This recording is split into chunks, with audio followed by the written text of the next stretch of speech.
Coming up on Empower with Tristan Canfor-Dumas.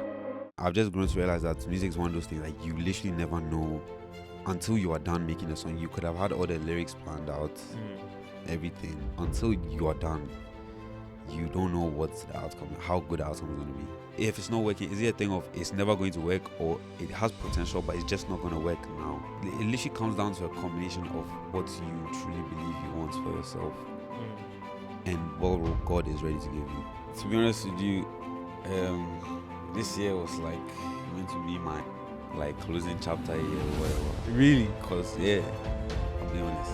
Mistake. Yeah. All right. Yeah. Cool. We is ready to go. All right. Hello. Welcome back to another video. Bro, this is the first video that we're going to do in Ghana. And see, we had to begin this whole time in Ghana with a very, very special guest.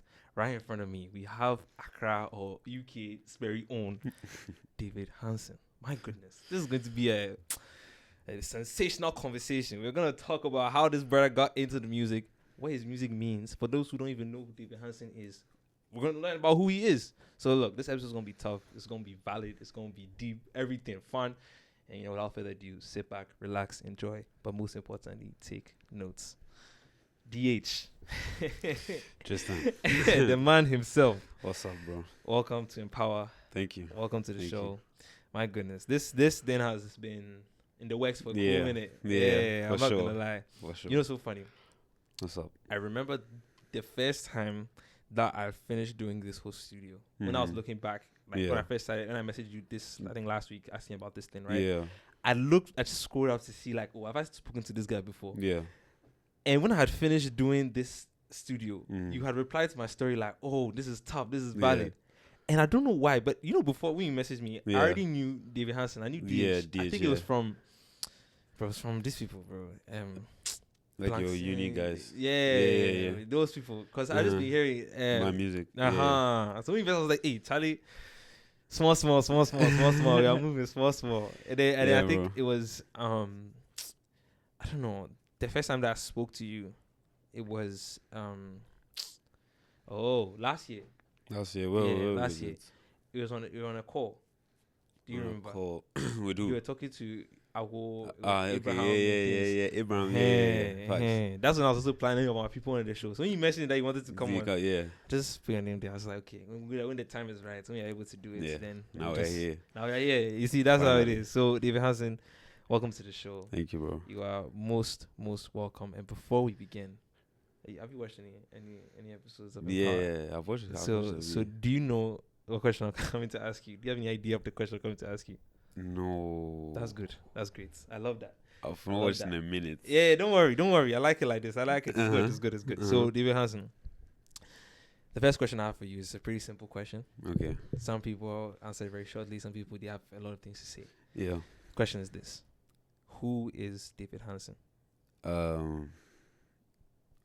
Just it's a good question. I say I'm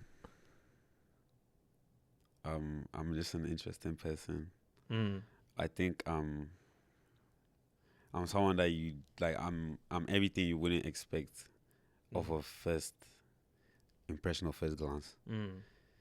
But yeah, that's how I'd sum it up. No, that's true. I'm not even gonna lie. That is true because like off rip, we just had a very short conversation right now, and I just asked the guy like, yo, so like, are you going for one of the concerts that happen in Accra, Afrofuture? He's like, nah, bro, I'll be inside. I like being inside. I'm like, I didn't think this brother was an inside guy. I thought that he was, out and about. But hey, it's more than meets the eye. So David Hansen, can you probably bring this a bit closer? Yeah. Just a bit closer. There we go. Because I'm looking at the levels. Yeah. Okay, we just want the more of the black to be there. Yeah. Great. Okay, cool. Now we're gonna edit all this out. It's part of it. So, David Hansen, take us to the beginning. Well, first of all, before I even say take us to the beginning, what is it that you do? I make music. I produce beats. I rap on them sometimes, sing on them sometimes, and then I mix and master and engineer everything by myself. Crazy. As well. That's tough. That's tough. This guy's the one man show right here. Yeah. One man show. Okay, so even before I even go to the beginning, Uh-huh. if you had to pick, what's your favorite thing to do in terms of like making music? Is it producing, rapping, mixing? What is it? For many years I was producing. Really? Many years, but I'd say in this past year it has to be the vocal stuff. Really? Yeah. Why This is that? year, I don't know. This year I've just unlocked some freedom in me because I've been restricting myself, like Really? like subconsciously. I've not even realized. So lots of the time I've been making music, I've been trying to sound like I don't know what. I've been trying to sound like what people expect me to sound like, I guess. But like this year, especially with like my unreleased music that I've just made recently, I'm just doing what I want, and like, I mean, it's working. So Yeah. Okay. So what is it that you feel like you did that was instrumental in you breaking that barrier and being able to finally be free to express yourself? I think it was making music even when I wasn't in the mood to. Because one thing I realized about it is, if I sit down and only record when I say I'm fully ready to do it, Yeah. and let's say I don't get a song that I was expecting to get out of it, I feel so like the disappointment you have is immense. Really? Because you've put aside everything and you're like, this is the time I'm dedicating the whole day to sit down and make music, and you don't even come out with a release ready song or preview ready song, Yeah. and it's just like, bro, it's very disappointing. Does that affect your confidence in any way? In the beginning it did, but then I've just grown to realize that music is one of those things like you literally never know until you are done making a song. You could have had all the lyrics planned out, everything. Until you are done, you don't know what's the outcome, how good the outcome is going to be. So that's one thing you just have to mature and like face head on, and just do it sometimes when even you're not in the mood. So like it's an element of like faith that's inside when you're making. Yeah, something. 100%. Wow, 100%. The whole of the last EP, all 4 songs that were in the EP were all songs I made spontaneously. Like I wasn't necessarily in the mood to sit down and make music, but like I was like, I'm not doing anything else right now, so you might as well. And all 4 of them came out of that. Wow. That's very, very interesting. You Yeah. know, just that's something that I realized, and I think that's something that can even be transferred. So like it just as being like a creative in the creative space. Yeah. I think that's kind of it goes in line with a lot of the other processes. Like when you are creating something, you never know the final outcome. Yeah. And this kind of leads me to the question that I have, which is, has there ever been a time where you've done something, like you've produced a song, you've done something like that, and at first glance you're like, nah, this thing is not it. Then after some time, no, that is just sitting inside the chamber. Yeah. You realize that, low key, like, Yeah. it's hitting. Yeah. This is something like that happen. Yeah, all the time. Really? All the time. Like, all my close friends are always on my case about certain songs because I play them in the car, or I'll send it to some of them and they'll be playing it, and they'll be text me and be like, so what's the plan for this song? Because I can't lie, it's gotten to a point where, bro, the songs are too many now. So people have to ask me, what exactly are you doing with this song and that song? Because I can't put everything out. Yeah.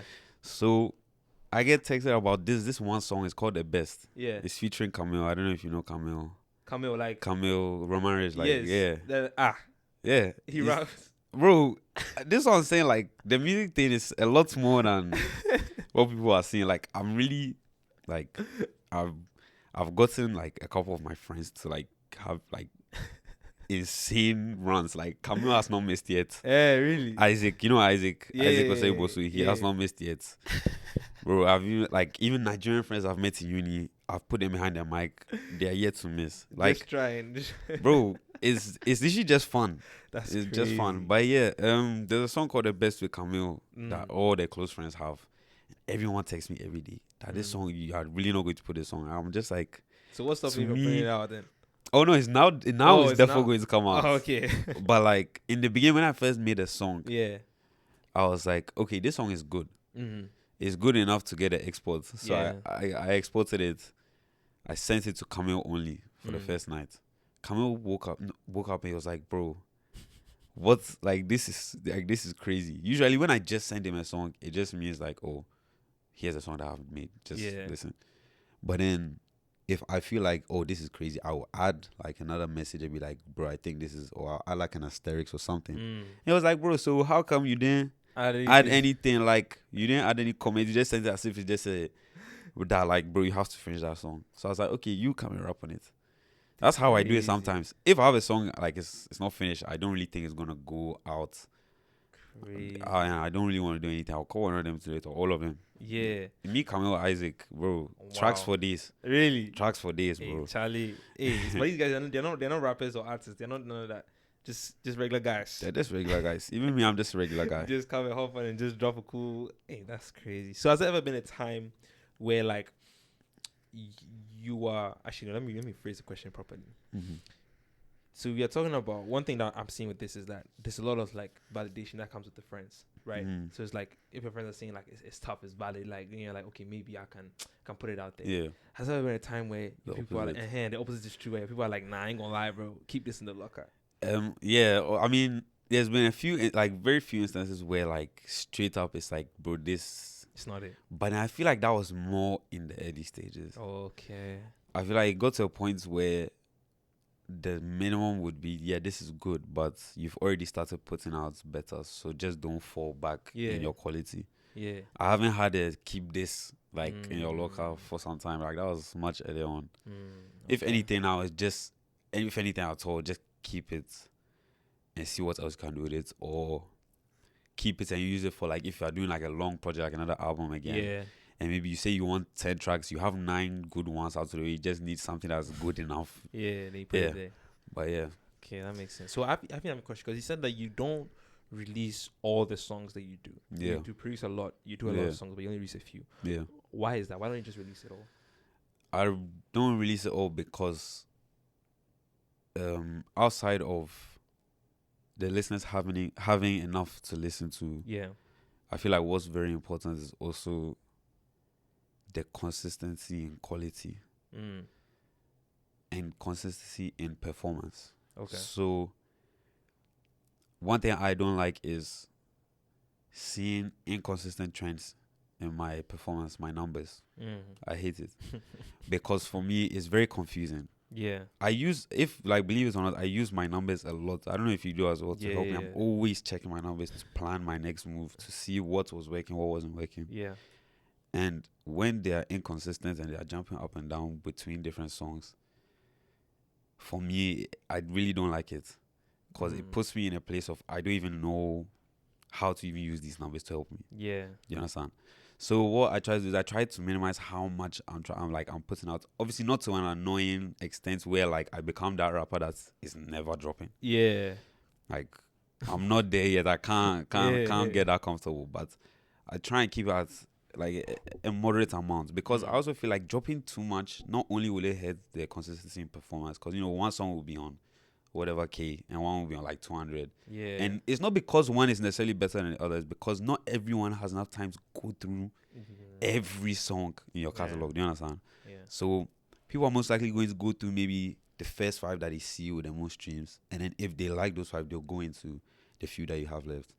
And also, I feel like as long as you keep up that rate consistently, in the long run, you will have enough songs in your catalog. Like it will make sense. Then It will add up.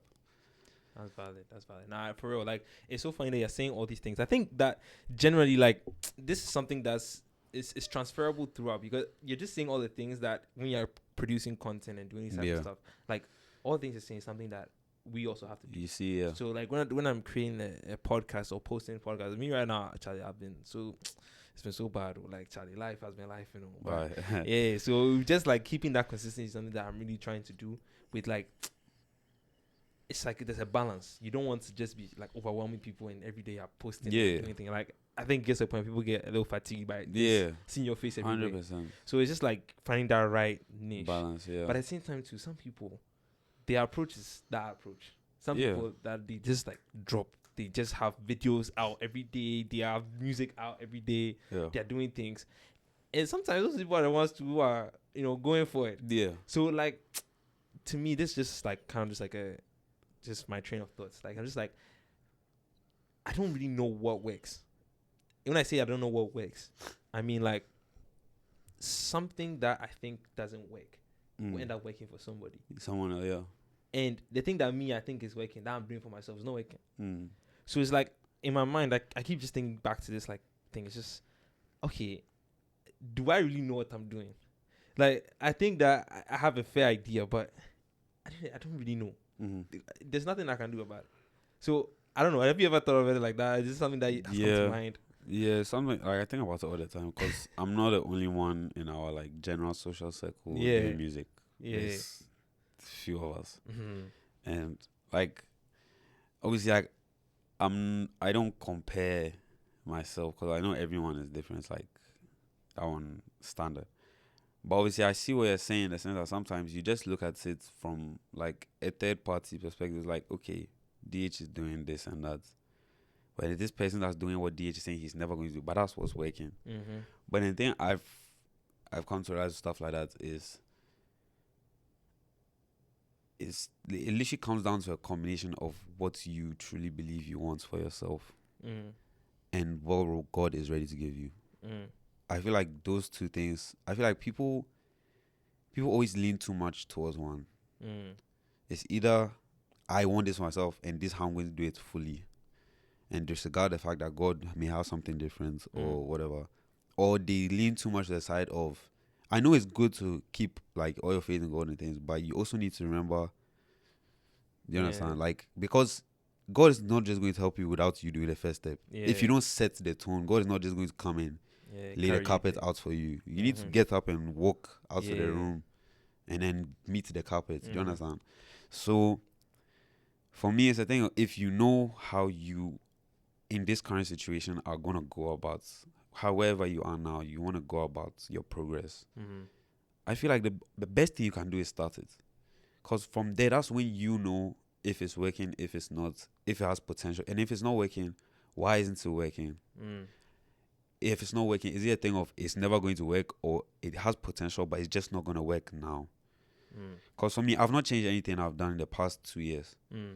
But it's only now in the past couple months that you've been able to see the literal like number growth, like my followers and whatever streams and everything. Yeah, that's tough. So I feel like it's about the timing. Yeah. It might be the right progress, just the wrong time. The wrong time. And another thing I try to also help myself realize that a lot of these people have been putting out music officially. I've been making music for a while, but I've not been putting it out officially on streaming platforms for years. It's been 2 years. Yeah. And sometimes I just take a step back and I just like, I take it easy on myself because I go back to some of these people's, I try to go back mentally to their second year. And like, as far as I'm concerned, I shouldn't have much to be worried about if this is me and my second year. So I feel like a lot of these things is always a lot of mind, I guess mental, like, you know, you just need to do what I feel like you think is right. Be calculated with your steps and just meet God in the middle at the end of the day. That makes sense. Charlie, you guys, DH is not only a WW artist, he's also a very wise guy. You guys are hearing some serious things he's dropping right now. This is serious knowledge, Charlie. So look, this is the question I wanted to begin with in the first place. Yeah. How did this start? How did you realize that maybe I want to enter into this realm of making music? I think like I've always known, like, to be honest, but I've just not always known it would be like vocal, like rapper stuff. Like I always thought it would be more behind the scenes stuff. I thought I'd be, you know, like a producer or instrumentalist or something. Because I used to play instruments when I was young. Like started piano and then got up to grade 3 or whatever. And then I was like, nah, I'm bored of this. So then I got them to make me start the drums. Did the drums. I was playing for the school events and things. Got bored of the drums. I said, I want to start guitar. Well, there's the guitar there. It didn't last for long. It didn't last for long. But at least I kept the drums and the piano. You know. So it got to a point where I felt like the theory side of things was getting a bit too boring for me. Like I was like, I like music too much just to play instruments. I want to know how to actually make. Yeah. And luckily for me, my cousin, she's actually my cousin is actually a DJ. Really? I don't know. Some of you might have come across her. She's like a DJ partner with one of them is called Emilia, and the other is RMHA. And I think together they're called Remixia. Okay. So like they're always like they're doing their thing. They're always out in Spain, South Africa, Oh, wow. wherever. Obviously they're in Ghana now for Yeah. the dirty December. But when she was younger, it wasn't DJing she was doing. She was doing producing on her laptop. She was literally just producing. And then so I used to, like look at her and be like, bro, you're so cool. Like how do you do this? And she also like the way she is like to her is just like, oh, this is just a hobby, like I can teach you kind of thing. She didn't really see it as a big deal the way I saw it, but obviously that's because I was not inside. So yeah, I think she just sat me down one day and then showed me the basics. Bro, from there I downloaded the software and What software do you use? Logic. Logic. Yeah, Logic Pro X. See, yeah, I mean, I had there was also a time when I was wanted to become a producer. Yeah. I realized that that thing, bro, kudos to you guys, man. That thing is tough, man. Bro, real. It's very tough. I started with FL Studio. FL, yeah. Everyone's been there before. They try with FL. Like I feel like FL is the one program that you like. It helps you really decide which program you are really gonna use. Cause me personally, I can't deal with FL. Really? After all my years of being around producers and production, I can't deal with FL. So now, Charlie, if someone says, "Oh yeah, I use FL," and I want to collab with them or something, I'll be like, "Yeah, Charlie, you sort that out. I can just send you the files that you need." That's crazy. So from there, then you just started. So it started with the producing. Yeah, I started with the producing, like with the default sounds on the software that already come, like with the software pre-installed, and then no, actually first I started with GarageBand because obviously that's free. You can't make that investment. Yeah. When you're now starting, I think Logic is £200 or £300 or something. Shy. Obviously at that age too, I don't know how I'm coming to ask my mother for to be doing £200. Like so, yeah, starts with GarageBand, the default sounds for like maybe 3 years, first 2-3 years. After the third year, I was like, yeah, but this is something I'm doing like every day of my life, and it's getting better. And yeah, from there I started buying more equipment. I bought like the MIDI keyboards, and like the drum pads and shit. And stuff, drum pads and stuff. And then yeah. Okay. Wow, so I'm seeing the progression. And then when did you realize that, okay, maybe it's time for me to hop in the booth and lay a cool 16? Charlie, I tried it when I was younger. Uh-huh. It had a little face. I think some people would remember that. If you know, you know, kind of thing. But a lot of them would definitely know. I had like a little phase where I thought this was the time. But it really wasn't the time, bro. Like, bro, thought he was next up. Bro, it was horrible. In the moment, so I was feeling like the man of the moment. But Charlie, after some reflection, you know, some growth, you obviously come to terms with the fact that it just wasn't. It really, yeah. And to be honest, that's what I was saying earlier about timing. Like, I was doing the right thing. It just wasn't enough for that time. It's the wrong time. Because I could have easily decided after that attempt that Charlie, calling it quits. But for me, it's about growth. I was like, let me just let myself, you know, master the craft a bit more, understand it. And I'll make my returns at some point. There was a couple-year period where everyone was like, are you going to do it? I was like, probably, but I literally can't tell you when. Then when I felt comfortable, we did it.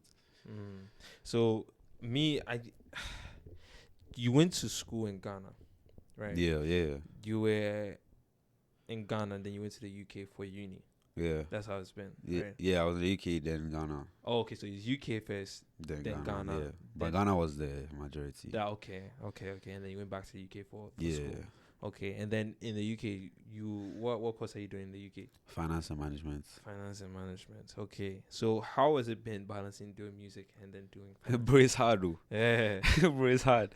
Because like sometimes I'm like, I wish I lived a life some people that are looking from the social media perspective, like think I'm living. Because I know there's people that are there for it thinking that this guy's life so easy. All he has to do is wake up, wear some clothes, post, and then be making music. And then that, bro, like, Charlie, it's tough, bro, it's very hard. Because, like, obviously your initial, like, mindsets, obviously coming from, like, African household and stuff, would be, Charlie, the music it's okay when I can do it, I'll do it, Yeah. kind of thing. But my main thing is the like school and stuff. School. But I've literally had to come to terms with the fact that if this is something I want out of like my craft, I can't, like, you can't just be in the middle. Are you doing it for fun or you are doing it because you want something in return? I want Yeah. something back. You Yeah. understand? I want a lot back. Mm-hmm. So yeah, we're literally just going to have to manage it the best we can. Yeah. I'm not gonna Make time specifically for both. lie. Mm-hmm. Because that degree too, I also need that first.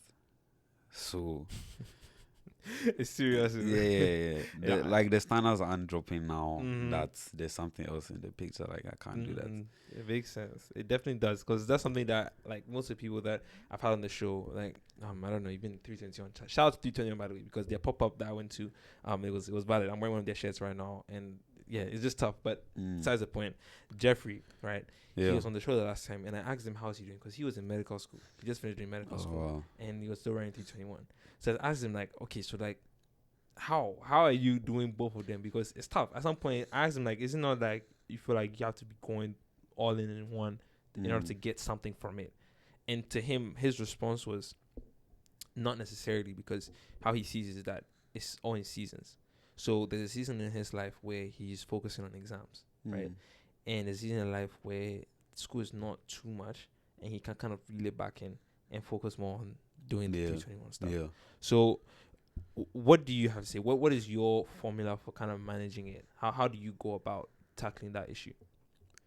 I definitely agree with the seasonal debates, 100%. Because in exam period, like, bro, I don't even think about even touching the mic. Like, it's the last thing on my mind. Last thing. But in like the more like main parts of the semester or whatever, Yeah. that's when there's more of a balance. And I feel like I don't really have a formula. Like I said, it's when like music is not something I plan anymore. I don't like sleep today and know that tomorrow I'm making music. If my day is, I'm going about my day and the priorities are out of the way, and there's time for certain things.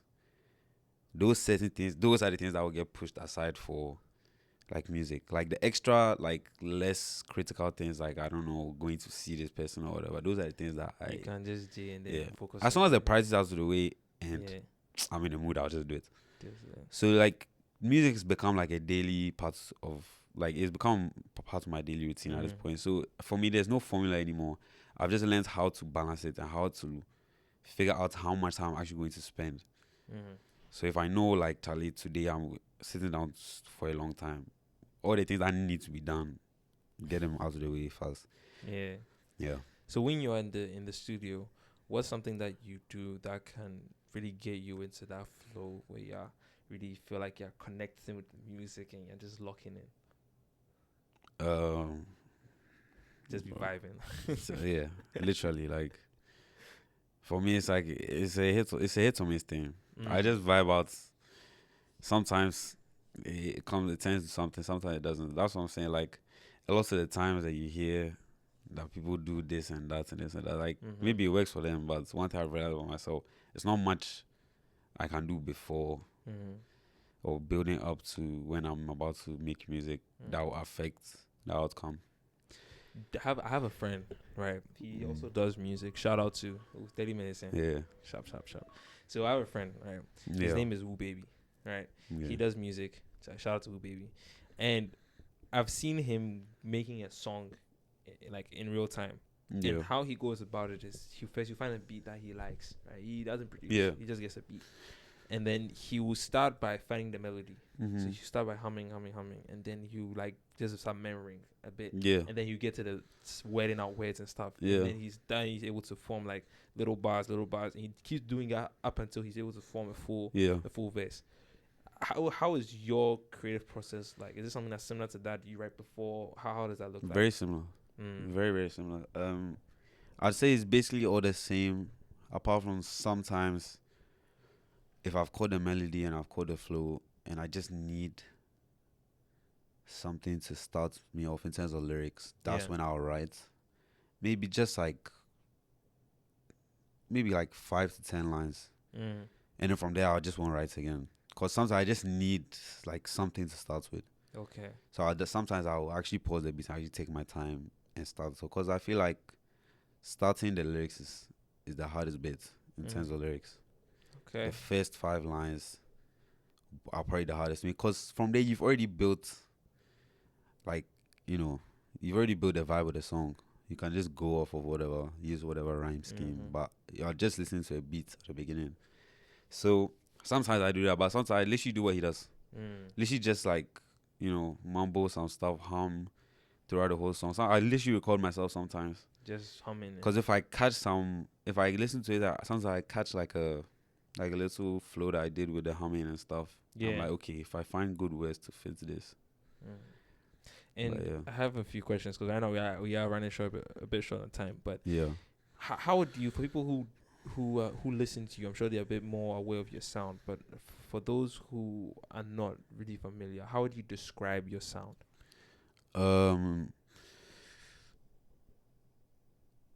I'd say it's like a breath of fresh air in a sense. Not that like it's anything crazy different, but for the genre it's in and the subgenre it's in is different to the majority. What genre and subgenre is So I'd probably say the main genre is hip hop, obviously, Yeah. and then subgenre being like maybe trap or like alternative trap. And I feel like I don't feel like there's lots of artists that have like the exact kind of vibe that's in my music. And I can't lie, first I thought it was a bad thing. I wasn't able to say that with confidence some time ago. Because if anything, I wanted it to be the opposite. Yeah. But I don't know, like, life, you just mature and you just grow into certain things. You come to realize that not all of it is negative. So I say breath of fresh air, like it's calm. It's mostly calm stuff, to be honest. Chill stuff. I see that. I mess with that. Yeah. And finally, like, bro, this December, this guy has been on it too. Because me, I just been watching the IGs and the Snapchat and just seeing people, mutuals, bro. Everybody just posted, bro. DH. He's performing in front of thousands of people. This guy is, oh my goodness, he's really putting in the shift, bro. So now, getting into this performing, is this your first like December, first like time like performing live? Yeah, the only other performance I've done is in the UK. And that was something much smaller that compared to the two I just did. So, but yeah, it was like still good experience. But yeah, these two were like the real test for me. Yeah, especially the supercar spectacle, bro. I was like, bro, because the people, bro, first of all, the people, I was so shocked at the turnout. I'm not even gonna lie. It was crazy because I didn't expect like that many people to show up. Like I knew that people were gonna show up, but like, bro, the whole place was shut down. You guys probably came early, right? You guys came a bit early. We came a bit early, but even still, like, bro, we had to use. When we came, goodness me, we came in some. We had like a full like convoy that we were going with, right? And I was supposed to go with my uncle. My uncle had gone earlier. He was by around there, and we had some problems, so we came late, and we arrived around like 5. Bro, when we were coming to enter the place, bro, the whole place just choked. Yeah, bro, by 5 there, 1 hour we're sitting there. 1 hour. And literally right outside the stadium as well. Before we even turned into it, though. Yeah. Before we even turned, bro, just traffic. Yeah. And when we got inside too, it's like there were just so many people that were there trying to get inside. Yeah, impossible. Hey. Yeah, it was bro, crazy. I don't even know how we entered, though. Yeah, my boys did their thing. Hey, Charlie, yo, Juju, Arnold, and Jaden, yeah. Arnold, bro, you guys see this, and you guys have to come on in power. Okay, we have to talk about this thing because just everything that is just very admirable. But anyways, just seeing that whole crowd, and then when I saw DH is going on stage, I'm just wondering, when you walked out and you saw the crowd, what was going through your mind? Bro, I didn't even I can't even tell you. Because there was so much going through my mind, I couldn't even focus on one thing. But the main things were obviously like, bro, this is a big ass crowd. Like, what am I doing? Like, what am I going to do with this? All of this. Like, there's only so many people I can entertain in this crowd. And then the second thing that was playing on my mind was people that know me or at least know of me. Yeah. Compose all about 20% or 15% of this crowd. No one here knows my music. No one here knows my lyrics. So what am I going to do? But like, bro, they put a microphone in my hand. I was like, bro, all of that has to go out of the window. Yeah. Has to. Have to lock in. Yeah. So I just went and did the thing, bro. Like, it was good because people, like, all the 80% that I even claim don't know my music and stuff. Yeah, they didn't know the lyrics, but at least, you know, they were vibing, dancing, like hands in the air and stuff like that. Yeah. So it was a solid one. Because I've been seeing some things on TikTok, bro. Yeah. You've been seeing them too, Bro. Right now the TikTok traffic is crazy. Really? Like bro, it's insane. It's insane. Bro, I've laughed so much. Oh my goodness. Bro, I know what you're talking about as well. There's a couple videos that. Oh my goodness. Okay. So performing, bro. Like, what's something that is like in your mind when you're performing that's like, I don't know, because I've spoken in front of people, but I feel like it's a bit different when you're doing music, you're performing a song. So I just want to know, like, how can I even frame this question? Because when you're going up on stage and you are performing and you're just playing the music, how are you able, or what are some of the things that you do to try and engage with the crowd, or try and like check the vibe of the crowd to see if like they are rocking with you, or like you have to put in some extra vim or something? To be honest, I've not really mastered like any techniques to check the vibe of the crowd. But one thing I've realized I like to do is I don't like to start it with 100% energy. I feel like that's a mistake. Really? Why? If you start with your 100% energy and no one is giving anything back, what can you do again? You be tired. Bro, you can't do anything for another 4, 5, 6 songs. Yeah. And if they booked you for 1 hour more, Chai. like, Yeah. bro. So I've always realized, bro, like it's always better to start around at like 60, 75 maybe. Especially depending on how many people in the crowd you think actually know the stuff. But I couldn't start at 100, especially like with that big crowd. Yeah. Obviously, like I said, you can't satisfy everyone in the crowd, like, of course. Yeah. Especially as a smaller artist. So I had to start around like 60. And then build up. So when I see, like, obviously when you start there as well, whatever you're getting back, you can decide how much to build up over time, whether you need to go straight to 100 or build it to maybe 70 then 80 after every song, maybe add 10. Just to spread out like the attention you can get for as long as you can. Because, bro, that's one thing about performing. You can have everyone's attention for one song. Once the second song starts, Charlie, everybody go. That's what I'm saying. So I don't like start on 100. Chai. That's tough. Okay, that's actually, bro, that's sharp. I didn't even think of it like that, but that makes a lot of sense. I can definitely see that. Just to test the water, see how much you can actually influence over time. So, what's next for David Hansen? To be honest with you, this year was like meant to be my like closing chapter year or whatever. Really? Cause I'll be honest. Why?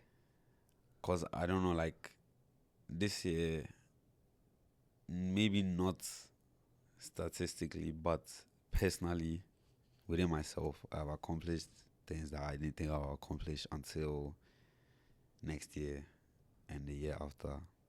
A lot of personal stuff, like I said, unlocking my sound. Yeah. Finally being comfortable with the music I make. Like, bro, last year, music I put out last year, music I put out the year before. If you ask me if I genuinely like that music, I'll tell you no. Really? I mean, it's good. Yeah. But it's because I know it was in a period where like I still hadn't, unlocked certain things. Yeah. And I was still very much restricting myself, like I said earlier. So this year I've achieved a lot personally. I also did my first like actual project, Greatness, at the start of the year. And for me, it was like a thing of, bro, I think, Charlie, it's just finance, bro, away from here. Finance, bro. But like this year, as we've actually come to the end, I'm looking back at all of it. I'm like, bro, it doesn't make sense. Doesn't make sense to stop. It doesn't make sense. The progress we made this year, it can't just go out to the window. Like, I'm not at a point in life where I have to make this final clear-cut decision. Yeah.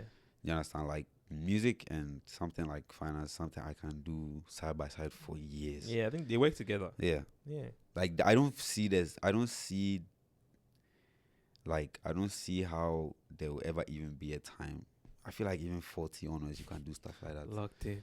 So at most, if I'm going to stop doing the whole DH thing, it would literally just be on a scale of being out there as like an actual rapper.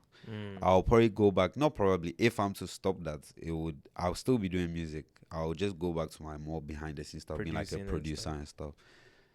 Just in case, like we have some job somewhere and the face can't be out there and stuff. Makes sense. But Makes sense. The plan though, for now that I'm not in that situation yet, the plan now is to just Keep it going. bro, next year I'm trying to Really blow. yeah. I mess with it, bro. I mess with it. I Use mess it with this it. year as fuel for sure. I mess with it heavy. Are there any new projects that are coming out? Any new things? Yeah, I New want heat? to put out like a sequel to the first project, Greatness. Greatness. So Greater next year. Okay. Next year, Greater. Also next year, lots of singles. Okay. I want to be dropping singles in the times that like nothing's really going on and stuff. You be dropping music videos? Yeah, next year videos for sure. That's what I'm saying. Next year we're trying to do everything, bro. Doing everything. Man is It'll locked be hard, in. but Charlie. Man is you have to locked do what in. you have to do. Okay. So, DH, my brother, we have reached the point in time where we are nearing the end of this podcast. Yeah. I think it's been a cool minute. It's been about Yeah. 30 some minutes. We've done our thing, You guys Yeah. listen. DH is a phenomenal guy, bro. This podcast has been like very, very chill, very like the way this thing has been so quick to set up. Like Yeah. it's been very, very quick, bro. I texted him last week, yo, you free? I'm free this day. Okay, cool. Let's go. Let's do this. Came now, straight. Like it's just been very, very easy, bro. You guys, please, for those who do not know where to follow you at, where do they go to? Instagram, TikTok is DH Official. And then Spotify, YouTube Music, Apple Music, any streaming platform is just D.H. D.H. Yeah. Straight up. Look, listen. This guy, like you can already see from this conversation the type of person that he is. So just imagine the type of music that he produces from just this whole thing. Do you think your music is in line with your personality? Yes, I would say, but not in ways that people would like see immediately. In the sense that like my music has elements that it's like similar to my personality. How you have to get to know me to understand how different I actually am to what you'd perceive. I feel like that's how my music is. If you just listen to it on just like I'm listening kind of surface level, you won't really clock. But I feel like if you sit down to listen to my music, Then you really you would understand what's hear certain elements and things that definitely do align with my personality. So yeah. Makes sense. All right. Well, listen, my peoples. This has been like a very amazing episode with DH. And Sure. before we end, DH, one, do you have any shout outs? Anybody who's up there along the way that you want to shout out that you're like, yo, this will not be possible without you guys. Thank you. Yeah, I mean, yeah. GR8 Records. Millie, Fonzie. And bro, everyone else, like, the people know. The people know. They know what's up. They know what's up. Okay. And then the second thing, is there anyone that you would like to see come on in power? Yeah, I'd say the supercar spectacle guys for sure. And then Kev. Have you had Kev's? Kev the Wave. Kev the Wave. No. Yeah. I think you should get him on here. Yeah, 100%. Because I feel like it will bring like another dynamic. I think you guys have a conversation that you've not had that kind of conversation with yet with someone else. Like I think you would have a very different encounter with him than everyone else. I see. Okay. We're gonna keep these two in mind. We're gonna write them down and see what happens. And then next year I want to see Eru. Bro, this guy, it's not even my fault. It's his fault, actually. It's his Because fault. I told him that this December, if he wanted to slide, he could slide. And he told me that I think it's if he reached 1K. Yeah, that's what I said next year. I want him to. Yeah. I want us to see.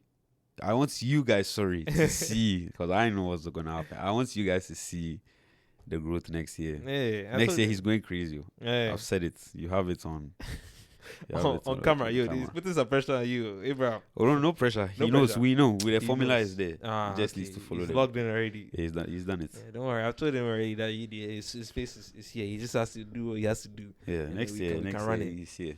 Okay, that makes sense. Well, listen. If you guys are messing with what's going on this show, please subscribe, follow, like, share this with somebody who you feel like can be inspired by DH's story and his whole philosophy about making music and living life. Please, this has been an amazing episode, bro. I'm trying to. Oh my goodness, I've forgotten. We do this on every show, but I low-key forgot the last question because it's been a minute. So we're gonna start it again. All right. So what we do is that the previous guest usually asks a question to the next guest, and the next guest to the next guest. You understand? Yeah. But I ain't gonna lie, I forgot the previous question. Who was my last guest, Kara? Hey, Charlie. Who's my last guest? I forgot to know. It's Gamelio, but I've forgotten the question that you asked. So what you're going to do is you're just going to ask a question to the next guest. The next question. All right.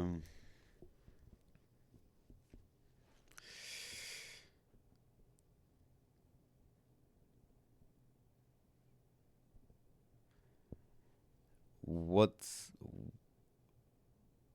given your current situation,